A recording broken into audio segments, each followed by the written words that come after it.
watch this video before it gets taken down, because this is unadulterated 18 plus footage from an RTX 5090 graphics card running Forza Horizon 6 at maximum settings, and I mean maximum.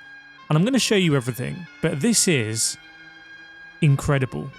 Like, this changes the way that I experience Forza Horizon 6.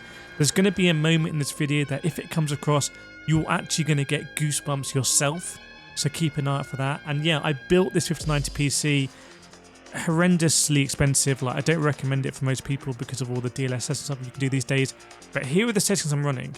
Everything on the maximum ray tracing settings.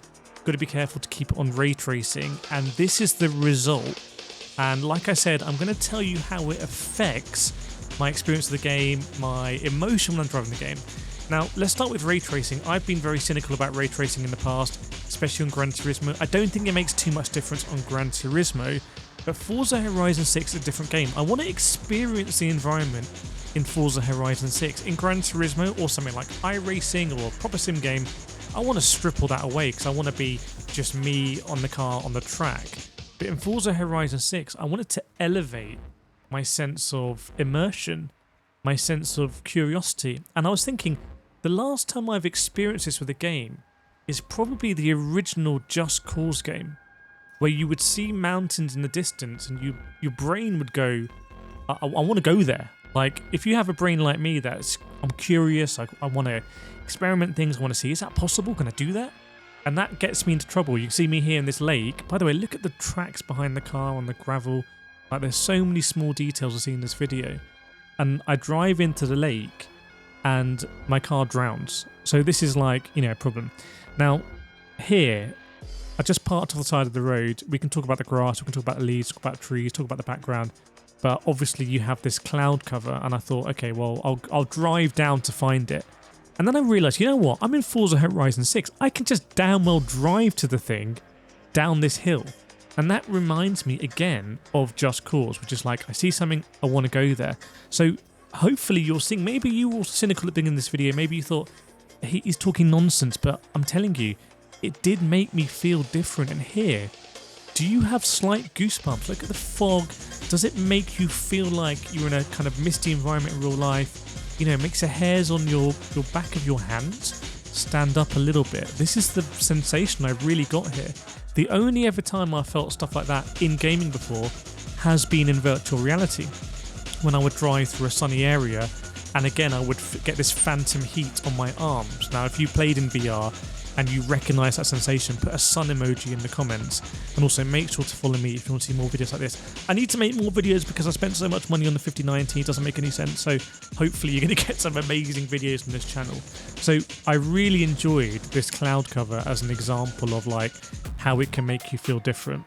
But let's talk about other stuff. Let's be critical as well. Let's be critical. This is not a sponsored video. I'm just going to tell you how it is. The environments in Forza Horizon 6, although incredibly beautiful, I think they could be more kind of maybe realistic, more gritty in certain areas, more run down, showing like wear and tear when you're going out of town like this. Maybe even some potholes, stuff like that. Maybe there's some damage to the barrier because people have been racing here. Maybe there's some people hanging around like in the back alleys and stuff like that. Maybe there's some litter. These kind of things. This is what I think about when I play games. I think about, okay, this is cool, but let's be critical.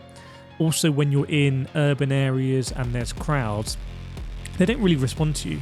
There needs to be some kind of middleware, hopefully, where as you drive and do a donut, all the crowd turns and takes their phones out the pockets and takes photos and videos as they would in real life. And I noticed that. So we're getting to the point now where these graphics are just so incredible. Like, you could take a screenshot of every frame in this video and it would be like a piece of art. I'm not being funny. Like, it's just ridiculously good. And it also makes the driving feel more weighty, more purposeful. This doesn't feel like I'm driving a toy car. It feels like I'm driving an actual McLaren Artura car. On my McLaren wheel, by the way, to the Logitech wheel. This video is not sponsored, but by the way, if you do want to buy Logitech wheels, use my code Kireth to get 10% off. Like, there's some crazy stacking of deals you can do. And that's a wheel that I definitely recommend, amongst others, for Forza Horizon 6. I chose this car here because of the paint on it. It's just absolutely ridiculous when you think about it. Like, everything that's being computed And I locked this to 60 frames a second because there's no point in me running higher because this YouTube video is 60 frames a second. But my GPU, my 5090, was running at 97% utilization. When I go into this camera here, it's just thrilling. Like, it's buttery smooth. Everything looks perfect. This is really the frontier of gaming in 2026. Like, gaming has never looked so good, and it's in a racing game. And racing games have often been like at the forefront. Think about Gran Turismo and Forza like doing battle in years gone by, and you know, even Project Gotham Racing and games like this. It's always been racing has been exciting because stuff is happening at speed. It's not like a slow RPG. And this is the best racing games have ever looked before. Now you can see some, if I'm going to be critical again, if you look at the bonnet here as I come out, I think I might have got some damage on the front of the car, and there's some ugly reflection, like level of detail or something, in my opinion. Can you see the scratching?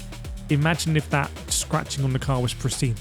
Interestingly, when I go to third person view, have a look in this video at the back of the car, because sometimes you can see like micro scratches to like the fenders and the rear bumpers, and that looks really realistic.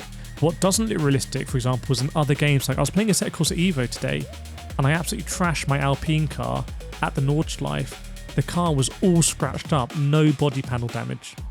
It takes the immersion right away. Well, Forza manages to have like quite a realistic damage model, and again, I just can't tell you like how fluid and incredible this is from just a gameplay perspective. Not only having the incredible graphics, but just knowing that the frame rate is locked. Now, this is not an advert, like I say, for NVIDIA. You do not need to go out and buy a 5090. In fact, I don't recommend doing it. It's very expensive. Interestingly, these days you can use all of the AI upscaling techniques that get you a long way there. And I'm used to this. Video will be compressed by YouTube, by the way, and YouTube will be using an algorithm whereby when the video is compressed, like it will, you know, save certain pixels on the screen, and the algorithm will decide what the other pixels should show. So using AI upscaling for me is not, this is just a natural extension of what we do already. However, I'm very sensitive to it. If I use DLSS and even on like the quality preset, I notice shimmering. So where possible, I prefer to run without, but that's kind of like a luxury thing, I would say. And you can see here, I'm able to drive on this wheel, and a lot of people say you can't drive on the wheel in Forza Horizon 6, you just spin off the road all the time.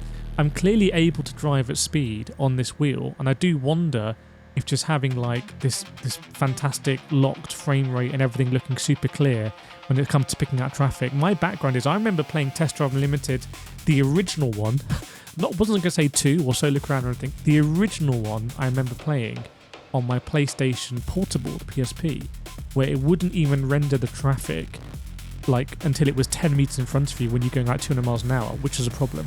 Obviously my PC here can do it. Now if you've seen any visual artifacts in this video, then let me know. But for me, the game looks absolutely astonishing, and I think the improvements to be made are in the living, breathing world. Like this list looks really dead. You know, there's no pedestrians out there. You can have pedestrians, they can always run out of the way and whatnot.